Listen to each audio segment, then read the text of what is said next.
So I just got off a Zoom session with one of my clients.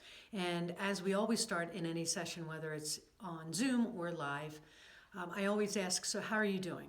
Right? So what's going on? And the answer should be never, good, how are you? It's checking into yourself. So how are you doing? Well, you know what? My shoulders are bothering me a little bit. Let's ask a little bit, what's that about? She recognized it. And what she is doing is she's doing some volunteer work for cutting material for masks involving your shoulders. And so the next question would be, so what is your position? Show me what that is. Shows me, okay. We can relate that to the person yesterday I saw who told me that she is really going nuts over her jigsaw puzzle. She loves doing them, but boy, oh boy, her neck and her shoulders are really aching her. Okay, so what position are you in? I'm leaning over the counter, I'm sitting, I'm standing. I really switch my position around again a lot. Okay, so how long are you doing it for? Oh gosh, maybe 30 minutes. I get so involved into it. Okay, we're gonna keep that in mind. And then I'm gonna go to last week when one of my regular clients told me, you know what, I'm working from home. And this woman, she's a 75-year-old woman. She's working from home and she has to use her laptop for work because she has to log into her work website.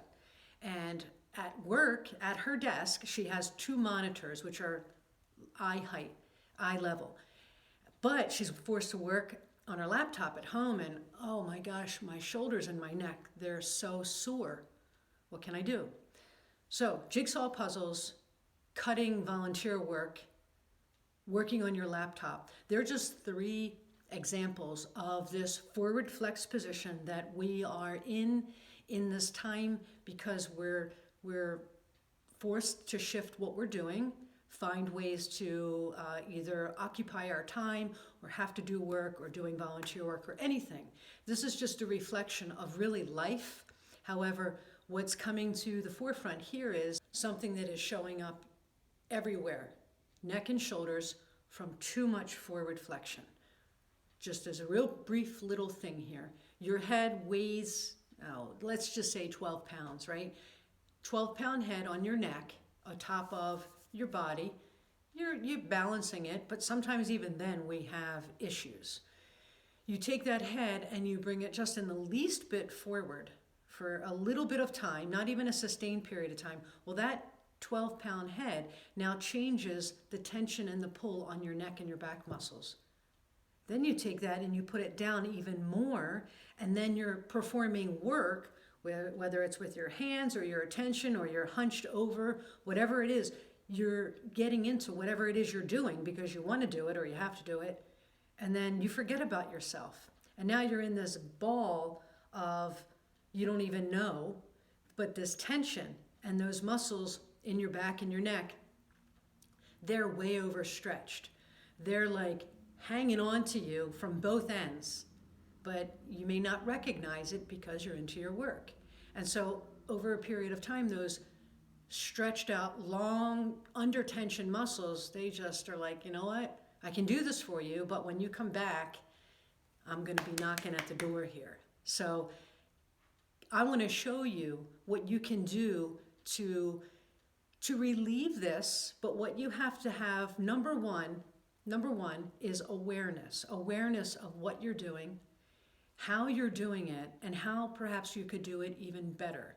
So the idea is not to just, do these and then I'll be fine. It's really multi-leveled, or actually I should say multi-layered for you. Awareness is number 1. How you hold on to yourself is number 2. Your posture, which is your form in movement, is number 3. And then you package all that together, your task at hand, and it really needs to be threaded. It needs to be threaded into your beingness so that you can take care of yourself, because over time, it'll just kill your shoulders. This client that I got off the Zoom with had trouble sleeping last night because her shoulders were bothering her, okay? So let me show you some exercises, opening movements to unjunk your joints that you can do to remind yourself to remember yourself, okay? So let's go. Okay, so let's just stay right where you are, whatever it is that you're doing, whatever project you're working on, maybe you're on your computer or maybe something's got your attention in front of you. Either way, anything that you're doing, I'm gonna like bunch everything in, even jigsaw puzzles, into this kind of thing. Okay, see that? Yeah, I'm exaggerating, but you know what, maybe I'm really not. That may be really what your body looks like from the outside, but since you're not looking at yourself from the outside and you're not even feeling that on the inside, I need to kind of just bring that to your attention, even if it's an exaggeration. So we're going from the ground floor of this, so that this is what most of us do in life, right? So that we're rounded and we're doing stuff and our attention is down here. Our attention is down here, and then we don't even have the awareness of ourselves and what we're doing for ourselves because we're involved. So what do we need to do? Well, ideally the first thing is that we don't forget about ourselves, that we remember ourselves and how we're positioned ourselves in what it is that we're doing. And so if I can just say one thing from the very beginning, the number one thing on anything that you're trying to change is just to have that awareness. What does it take to remind yourself? Is it setting a timer? Some people are big into setting timers, which is a help.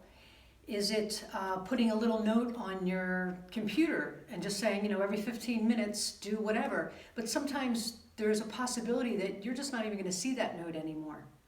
Right? It's just we don't see it anymore because it's been there. So ideally, you start to teach your body to see it. And so what is seeing it? Well, usually it's different kinds of movements, but seeing it also involves this. Do you see this? And what I mean by that is, do you feel this? Chances are that you don't feel it, but what you do feel is the afterwards, the residual effects, whether it's right afterwards or in between a little session or at night when you're going to sleep and you can't sleep or you wake up because your shoulders are hurting you. So it's so crucial to get good sleep and have that restorativeness and not have this stuff ache you. So the logical thing, the practical thing to do is to sit up straight, right? But that's not really, it's not really practical in what you're doing because your attention is down here. So yes, you can lift whatever it is that you're doing up here, but then that only serves you so much because once you start using your hands and doing things, you're going to create other issues for this weight of these appendages doing the stuff in front of you, okay? So knowing the fact that we are not robots, let's kind of give a generalness of getting yourself into an upright position of just letting your body sense this, okay? So exactly what I'm doing, I'm flexing, which just means I'm hunching, and then I'm coming out of that. Play with that. What does that feel like for you? What is actually powering that? It shouldn't be your head and your neck. It's deep in here, deep in your trunk, in your core. So just playing with that possibility of sinking in and opening up. That kind of fires up the muscles in your back. It starts to awaken those muscles in your back that are way overstretched, under tension when you're like this. Because they got to hold this 12-pound head up that becomes a bigger weight in front of you as you're doing your task. So just playing with this, I kind of liken it to a heartbeat, a kind of a slow heartbeat, but boom, boom, boom, boom. And it's just a practicing of that, okay? The next voluntary thing that you can do for yourself is to draw back your shoulders to open up this space, but hugely important is what's going on in the back of you, right? In the back, in your shoulder blades, in the top of your shoulders. We want to get those muscles squeezed. We actually want to get them shortened because they're being held in this, over time of whatever you're doing, in this lengthened position, and they're holding on. And they're like, oh man, when is this going to stop? And they're overstretched.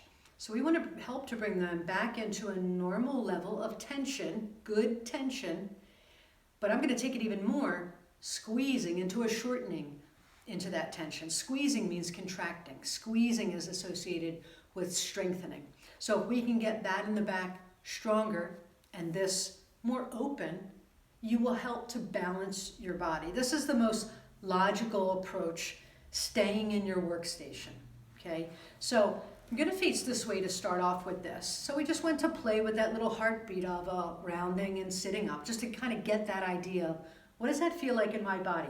Can I actually even do that? The next thing is to simply roll your shoulders back.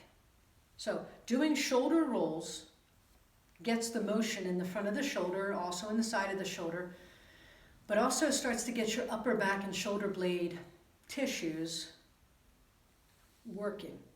We'll just say that, working.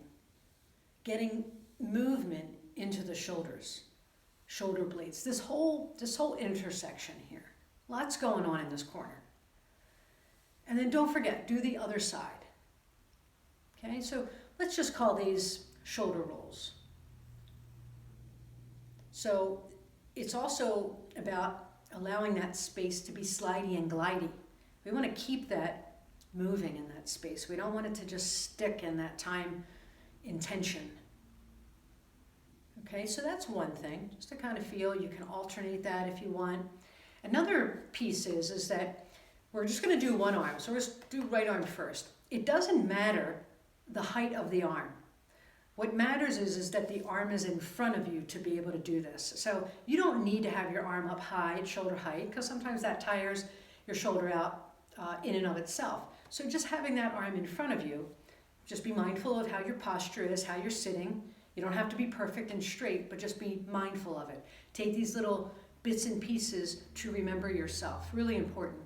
So the movement looks like this. You're going to take this arm and you're pulling that elbow back so that you can squeeze in your shoulder blade. So get that feeling of, how do I squeeze in my shoulder blade? Pulling the elbow back and in, and then returning the arm from where you started, right? So the movement coming in is going to be an inhale, the inhale to squeeze. And then that exhaling as you bring it away from you. So I'm talking about a squeeze back there, but all in here is getting stretched. All in here is getting opened up, all that tightness in through your chest, and then returning.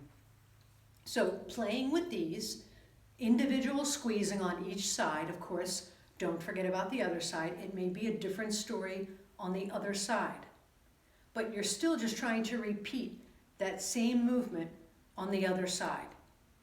And try to sink your teeth into, what is the squeeze back there? What is squeezing?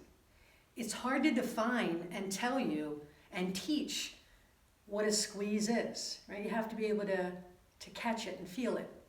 Okay, so try to sink your teeth into the squeeze.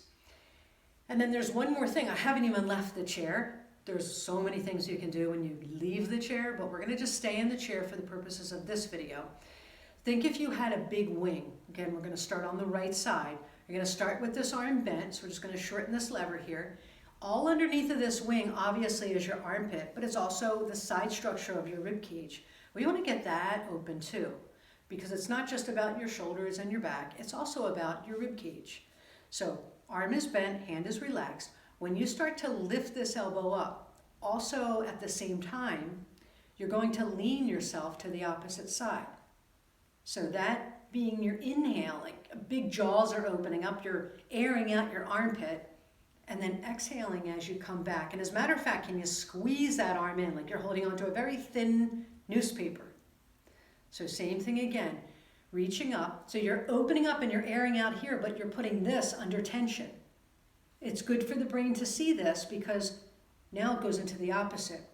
You're allowing this to lengthen while you squeeze underneath of there. Just giving this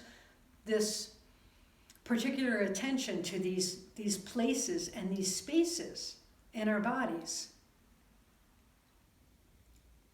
Okay, so again, you want to make sure that you do both sides. When you set yourself up to do the other side, don't just rush into it. Reset. As I say, stop at the stop sign. If you're in a car, stop at the stop sign. Set, and then same thing. So it may feel different on this side. Remember, you're never trying to showcase your strengths. You're trying to open your body up to see these movements. How's that feel? Sensing. Sensory feeds your motor, right? So how you sense and what you make of it and what your interpretation of it is will feed or drive how you move. Better, ideally. Better pathways, clearer pathways. Okay, and then I'm going to show you one more thing, which is I call elbow punching. So this becomes just a little bit more dynamic, but it gets this movement side to side. So again, we're going to keep these levers short. Your elbow is now the puncher, and what you're doing is just very softly, elbow is reaching up, down, the other side. So fantastic movement in through your trunk. And you get this oppositional movement from your arm, right? Your trunk is holding you. It's also grounding you. And if you can imagine that you're pulling in through your belly, it's a lovely thing of holding on to that core way deep inside. Okay, so you see how this is a little bit more dynamic than the other stretches, which are a little bit more where you need to pause and you need to focus. And what I just showed you isn't something that you're going to need to take 10 minutes to do. If you can just step away from your work, or even not even step away, just stay where you are. Stay where you are. Take time out to maybe just move your chair, or you can do these standing as well if you're standing. But just focus on yourself. Okay, what do I feel?